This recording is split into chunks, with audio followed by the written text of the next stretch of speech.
Juste pour rebondir, ouais, c'est trans. Je suis rarement en transe, mais se laisser envahir, ouais, par quelque chose qui fait que c'est de la schizophrénie, hein, c'est un truc bizarre, quoi. Et moi, ça me le fait souvent. Je relis des passages, mais je me dis, mais je serais incapable de réécrire ça, quoi. C'est assez troublant et rassurant en même temps, finalement.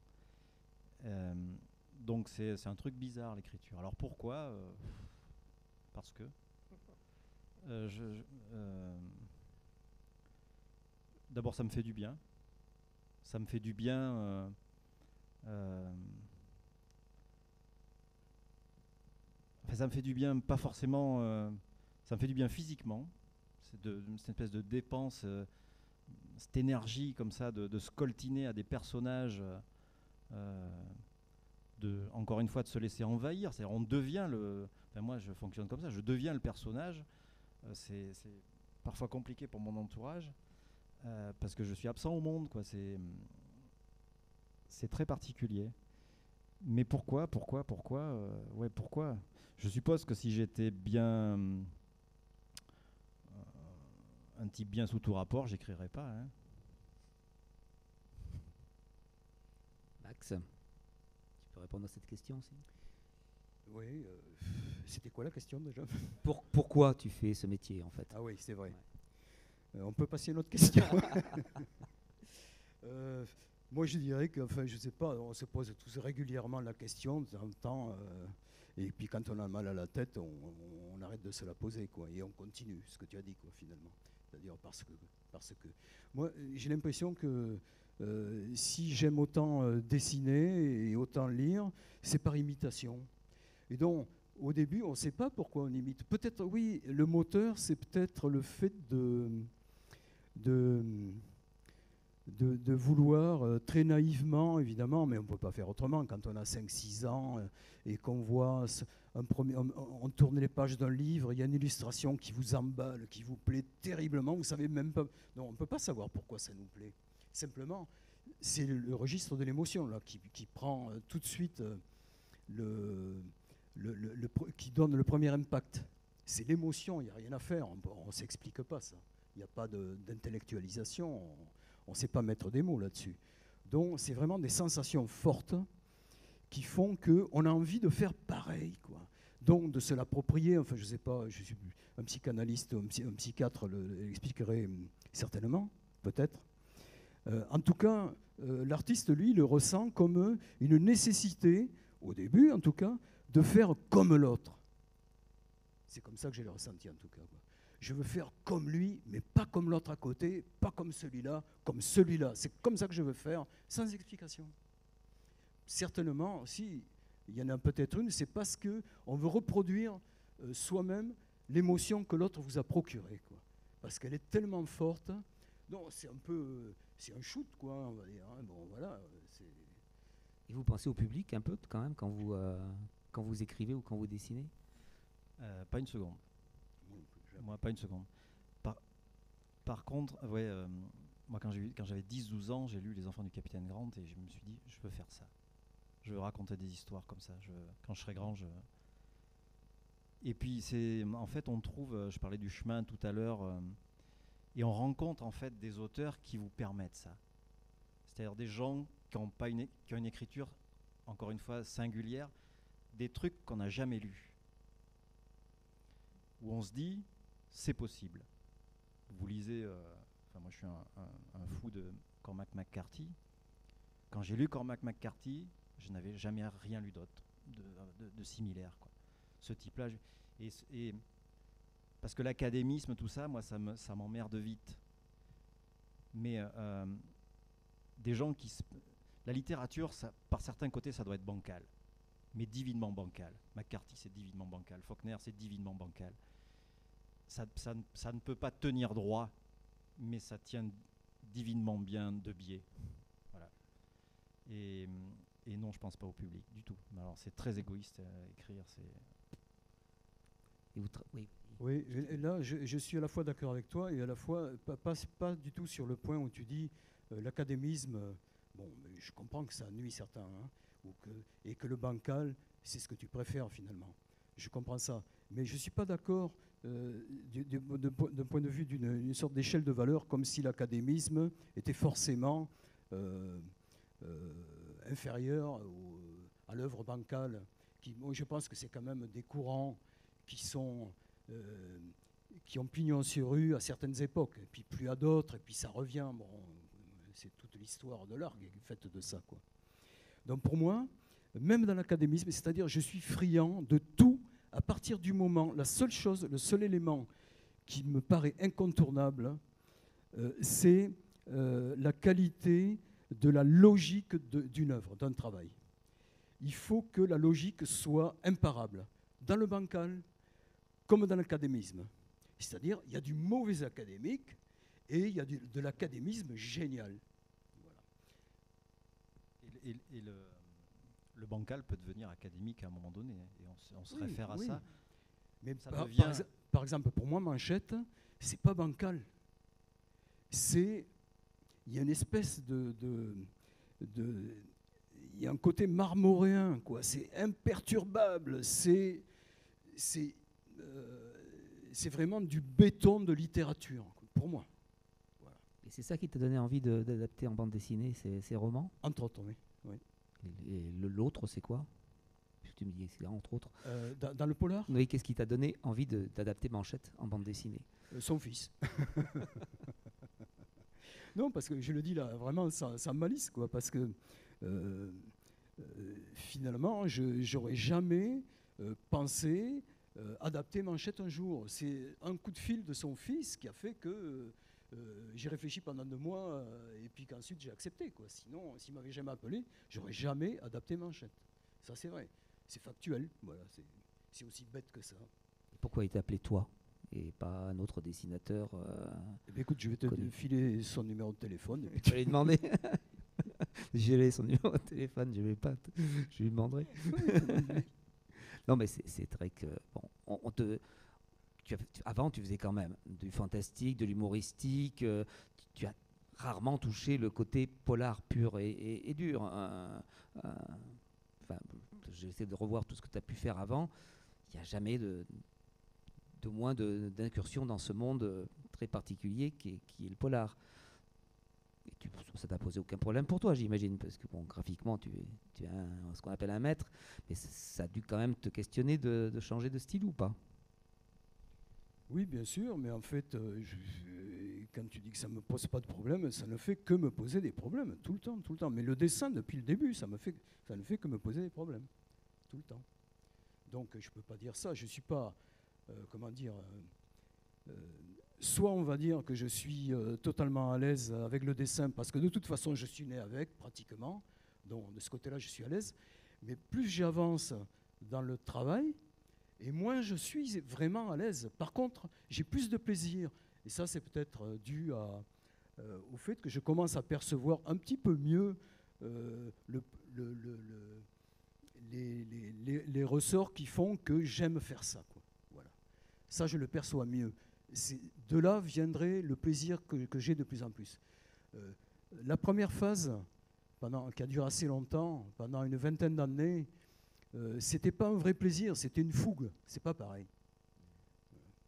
C'était une espèce d'urgence, de fulgurance, sans réfléchir, sans penser, à une notion de plaisir. Voilà. Oui, mais alors le dessinateur, tout de suite, il a quand même un style. Enfin, on repère tout de suite ton style. J'ai l'impression qu'en littérature, le style se forme, lui, plutôt. Tu n'écris pas aujourd'hui de la même façon que tu écrivais il y a 10 ans. Enfin, je me trompe ou pas? Non, comme je pense que Max ne dessine pas aujourd'hui comme il Oui, mais ce que je veux dire, dessinait. c'est que visuellement, tu reconnais quand même. Ah oui. Il y a une espèce de socle de base, mais ouais, c'est quelque chose qui évolue. C'est un chemin, hein, c'est un chemin. L'écriture, c'est un chemin jusqu'à ce qu'on trouve effectivement. Et puis chaque livre est différent en fait. Les personnages imposent des choses. C'est ça que quand je parlais du côté bancal, c'est ça, c'est le grain le grain personnel. Mais ouais, ça se travaille énormément. Moi, je sais que dès que je démarre un bouquin, mais je suis dans un doute, mais alors absolu, quoi, et jusqu'au bout. Hein. c'est assez terrible. Alors bien sûr, il y a du plaisir à des moments.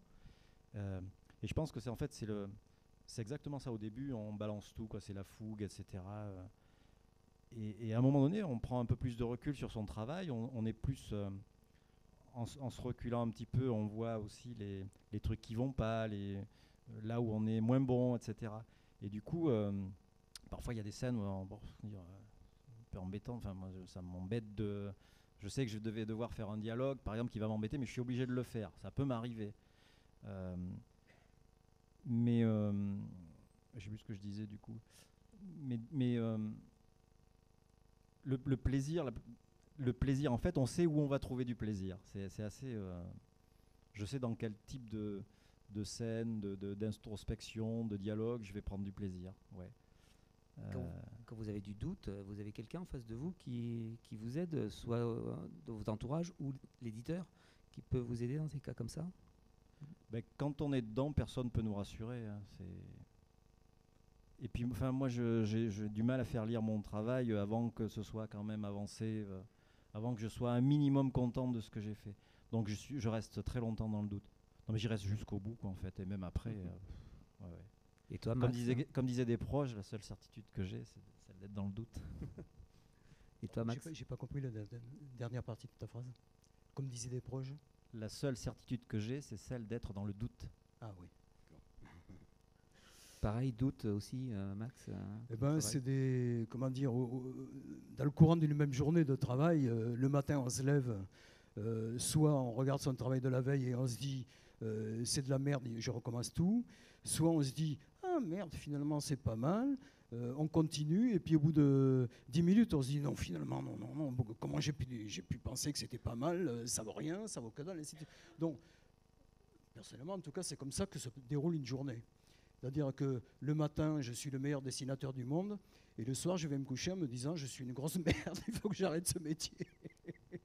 Et le lendemain, ça recommence, heureusement.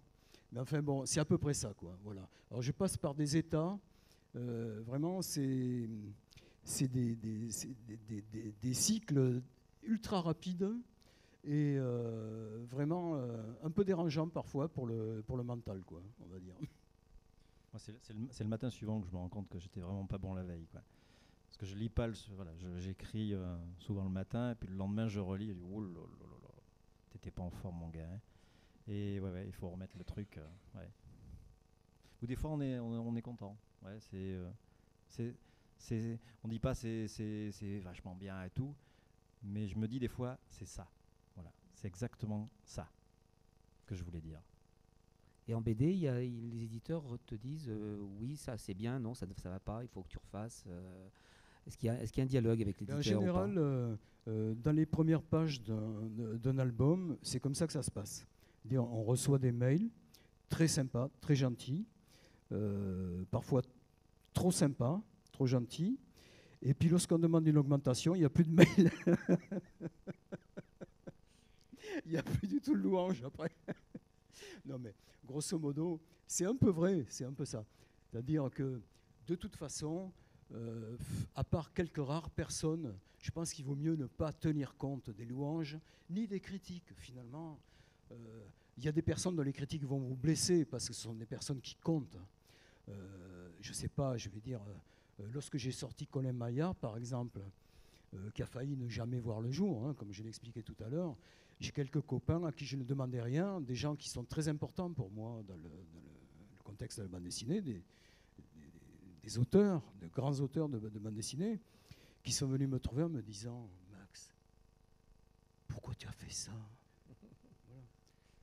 Donc, c'est difficile de lutter contre ça, de ne pas chavirer, quoi. Quand quelqu'un qui compte vraiment pour vous vient vous trouver, vous dit ça avec beaucoup de gentillesse et en faisant attention à ne pas vous renverser par terre tout de suite, mais en vous tenant bien comme ça, en vous disant « Mais pourquoi tu as fait ça ? C'est pas de la BD, ça. » Voilà, c'est tout sauf de la BD. Et ça, en général, de toute façon, quoi qu'on fasse, quel que soit le type de travail sur lequel on se lance, ça va forcément arriver un jour ou l'autre, puisque je dis ça, puisque j'ai traité pas mal de registres différents, hein, au cours des quelques années de travail. Et à chaque fois, il y a toujours quelqu'un pour vous dire que le style d'avant ou les thèmes d'avant étaient bien meilleurs que les thèmes d'après. Et il y en a qui vont vous dire le thème d'après est bien meilleur que le thème d'avant. Donc je pense que c'est pour tous les auteurs, ça, de toute façon. Donc il faut tout le temps se barricader contre ça, quoi. Et les prix ou les bonnes critiques dans un journal, ou les mauvaises d'ailleurs, dans des journaux ou à la télévision ou à la radio, ça fait plaisir ça, ou ça déstabilise? Je sais que toi, l'expérience du Grand Prix a été très dure à Angoulême, mais est-ce qu'en général, quand même, c'est des choses qui aident à continuer ou pas? L'expérience du Grand Prix d'Angoulême, c'est quand même ce qui est incroyable, c'est que vous avez l'impression d'avoir une main géante dans le dos, puisque c'est un prix qui est décerné par vos pairs. Et donc, c'est quand même, disons que je ne suis pas quelqu'un qui court après les prix. D'ailleurs, là, j'étais très étonné. Je n'étais pas le seul. Mon éditeur était étonné. Il ne s'attendait pas à ce que j'ai le prix. Mes copains ne s'y attendaient pas. Ma famille ne s'y attendait pas et moi non plus. Donc, finalement, quand vous l'avez, que vous réalisez que les gens qui sont sur la scène en train de vous remettre le prix ont des noms comme Moebius, Fred, Gottlieb, je crois déjà. oui, ainsi de suite. Enfin, bon, et je décline pas tous les noms. C'est quand même, ça fait vraiment plus de bien que de mal, hein. Par contre, ensuite, ça enclenche un processus qui est de se débarrasser de ça, quoi, et de pas. Il ne faut pas se lever le matin en disant ça y est, je suis Grand Prix d'Angoulême, quoi, évidemment. Enfin, c'est de la palissade, ce que je dis. Tu as eu moins de prix, Franck, mais tu en as eu quand même quelques-uns aussi. Tu en as eu un tout hier, je crois. Oui. Tu en as remis un en Belgique. Comment toi aussi, tu me disais, un jour, on en discutait, tu disais que ça m'arrive maintenant, c'est bien. J'aurais pas aimé que ça m'arrive quand j'étais plus jeune. Alors j'ai un scoop, les bonnes critiques me font plus plaisir que les mauvaises. Ouais, c'est particulier parce que ça fait très plaisir, effectivement, surtout les prix des lecteurs. Ça, c'est un truc qui est. Mais et quand on reçoit la première, quand on lit la première mauvaise ou pas celle qu'on attendait, on le vit un peu mal, ouais. On se dit, quelle injustice, tout ça. Et puis voilà, ça fait partie du truc. Alors ouais, moi j'ai 50 balais maintenant, ça va, quoi. Je comprends que ça puisse déstabiliser quand on est peut-être plus jeune ou voilà. Mais voilà, enfin, j'ai commencé à tracer ma route et je la continue. Voilà, s'il y a un moment donné, enfin, je pourrais pas faire autre chose, quoi. Je pourrais pas écrire autre chose, écrire différemment, etc. Ça rejoint la question sur est-ce qu'on écrit pour le public, enfin pour les gens. Ben non. Et c'est vachement bien que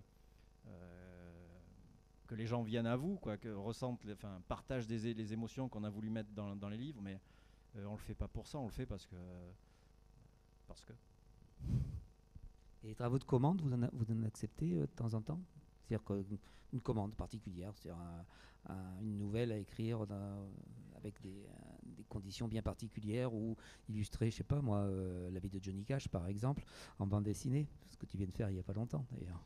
J'ai eu une période assez longue où les travaux de commande ne me réussissaient pas du tout, quoi. Vraiment, c'était pas fait pour moi. Et systématiquement, je faisais vraiment du mauvais travail, quoi, du mauvais boulot. Et il n'y a que dernièrement où j'accepte avec parcimonie très très peu de travaux de commande. Et là, quand même, j'en fais vraiment. C'est peut-être, je ne sais pas, appelons ça l'expérience, je ne sais pas, ou le fait d'avoir compris une bonne fois pour toutes qu'il n'y a pas de mauvaise situation de travail, quoi, finalement. Il y a surtout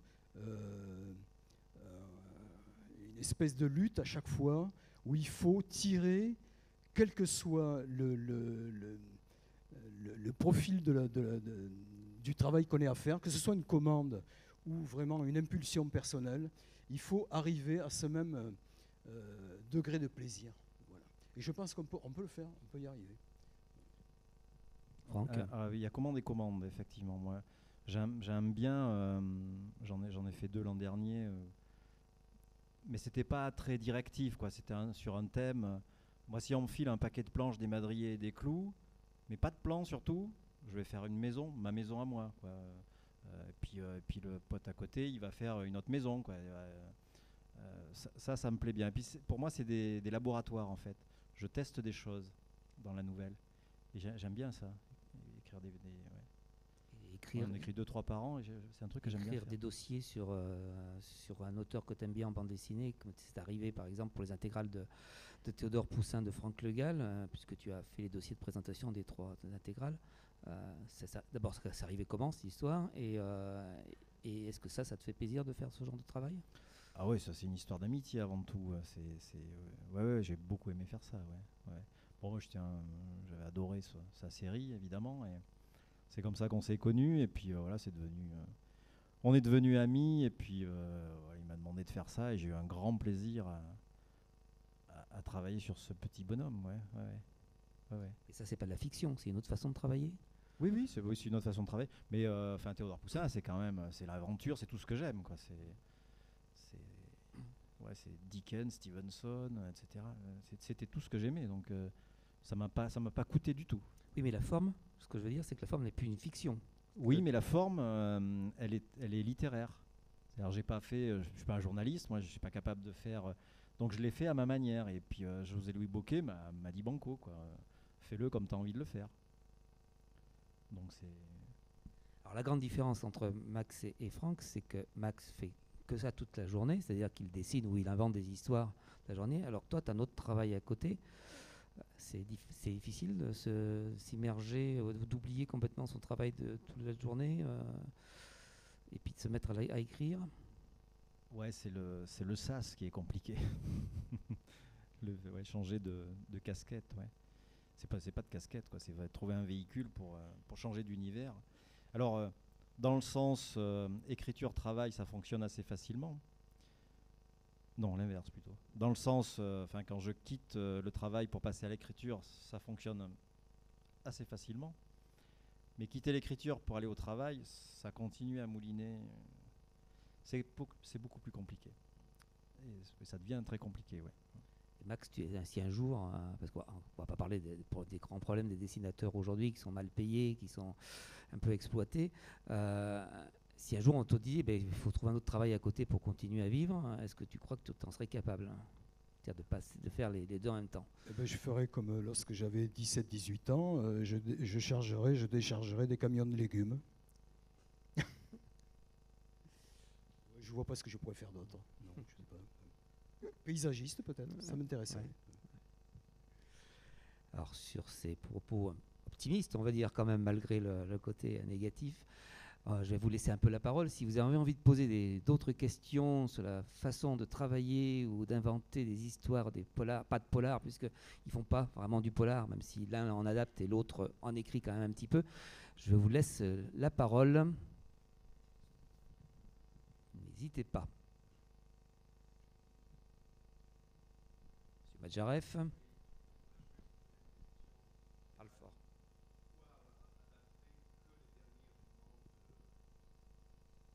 Pourquoi avoir adapté simplement les derniers romans de Manchette plutôt que le Petit Bleu de la côte ouest? Parce qu'il y a eu des adaptations cinématographiques qui sont lamentables. Tardy l'a fait, hein. Oui, Tardy l'a fait, mais Tardy l'a fait, oui. Pourquoi il y a d'autres romans de Manchette qui n'ont pas été adaptés, et il y a d'autres dessinateurs. Je me souviens que Wolenski, dans tout ce début, avait adapté Chester Himes. Donc, pourquoi ne pas continuer dans cette veine-là, ou est-ce que vous allez continuer dans cette veine-là? C'est une question. Dans la veine Manchette? Dans la veine Manchette ou oui, d'un autre? Oui, là je vais peut-être faire. Là en ce moment, je suis en train d'adapter Nada, oui. Toujours de Manchette. Ensuite, je vais faire une petite interruption Manchette. Je vais probablement, enfin, si José-Louis Bocquet, l'éditeur de chez Dupuis, accepte, faire un album avec Rodolphe, le scénariste, qui sera sur les débuts du rock'n'roll. Façon Amérique profonde, façon Caldwell. Ouais. Et ensuite, je reviendrai à Manchette. Parce que plus je fais du Manchette, et plus ça me plaît. Voilà. Donc, Pourquoi j'ai commencé par La Princesse du Sang, dans le dernier album inachevé de Manchette? Parce que ça m'a été proposé par son fils. Voilà. Et comme à ce moment-là, le fait d'adapter Manchette ne venait pas de mon chef, ça s'est fait comme ça. Et il m'a envoyé tout de suite un tapuscrit qu'il avait fait pour le cinéma, l'adaptation de ce dernier roman inachevé, où il en avait profité, donc, évidemment, pour achever le roman de son père, d'après les notes de Manchette, qui étaient toujours, donc, comme chaque amateur de Manchette le sait très bien, un écrivain très méticuleux, très scrupuleux, c'est-à-dire très ordonné, qui avait toujours des notes très précises. C'est-à-dire, lorsqu'on lit les notes qui terminent le roman, finalement, on a l'impression de lire un roman, sauf, mis à part, les dialogues qui ne sont pas présents, qui ne sont pas écrits. Donc son fils n'a eu qu'à écrire les derniers dialogues, mais façon cinéma. Donc il m'a envoyé ce tapuscrit et il m'a laissé le choix entre la navigation entre le roman de son père et le tapuscrit qu'il avait écrit lui-même. Voilà, ça s'est fait comme ça. Et j'ai accepté tout de suite parce que l'idée de cette jeune femme qui est une nana qui a vécu, disons, comme une femme libre à une époque où vraiment c'était pas du tout évident, comme chacun sait. Femme reporter, une des premières femmes reporters de guerre, ça m'a énormément plu. Voilà, j'ai trouvé que c'était un personnage très très riche, très fort, très dense. Et voilà, c'est une des raisons très simples. Je dirais que c'est presque devenu politiquement correct de dire ce que je dis d'ailleurs sur les femmes, parce qu'après tout, c'est pas aussi simple que ça. Hein. Être une femme forte, oui, je pense qu'il y a toujours eu des femmes fortes depuis l'aube de l'humanité, de toute façon. Simplement, bon, c'est vrai qu'elles n'ont pas toujours eu des places prépondérantes. Mais enfin, bon, c'est un vaste problème, quoi, tout ça. Donc il n'y a pas que ça, c'est ce que je veux dire en disant ça. Il n'y a pas que ça qui m'a donné envie de faire. Il y a une espèce de mystère Manchette dedans. Lorsque Manchette parle des femmes, ça me plaît beaucoup, quoi. Voilà. Sa façon de voir les femmes, Manchette, qui est, je dirais, politiquement incorrecte d'ailleurs, qui n'est pas du tout paternalisante, condescendante, tout ça. C'est pas un mec qui vous aurait dit moi j'aime les femmes, monsieur, quoi. Voilà. Et ça me plaît beaucoup. Voilà. Et le deuxième, il met chaque personnage, que ce soit femme ou homme, il les met à leur place, quoi. Voilà.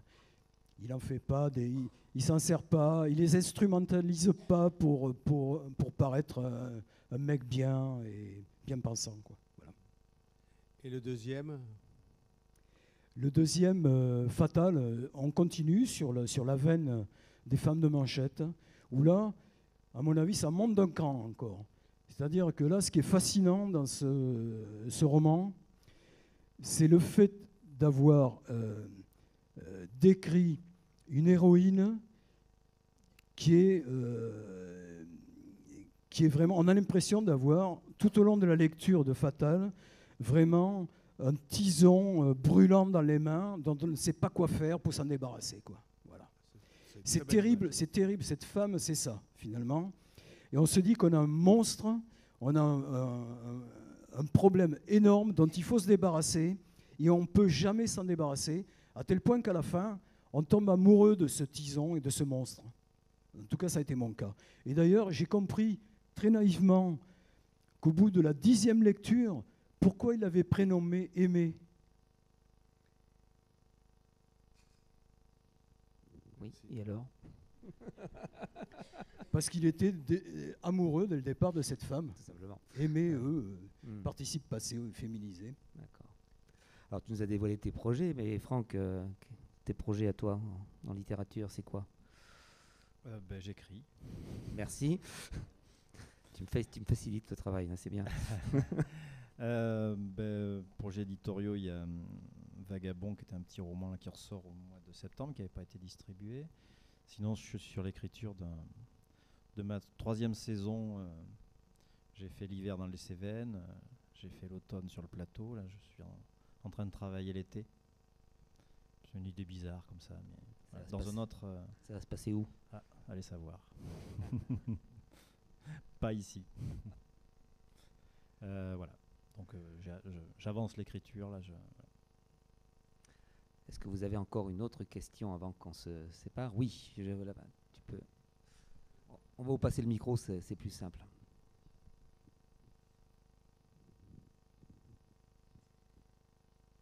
Juste le nom du livre d'aventure écrit pour votre fils. Le mystère H. Le Mystère H. Ok, c'est noté. L'idée superbe, je trouve. En 2 tomes, hein. 3, pardon, oui, 3.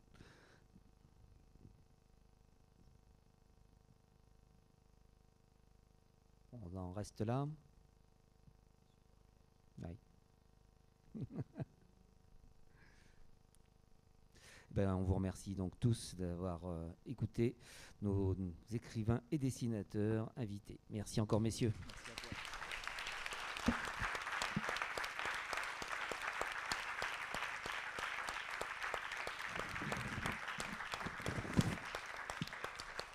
Et vous les retrouverez demain en dédicace toute la journée, je crois. Ouais. Toute la journée, oui, sauf au repas. Pas au repas quand même, si. Vous avez mangé quand même. Merci encore, messieurs.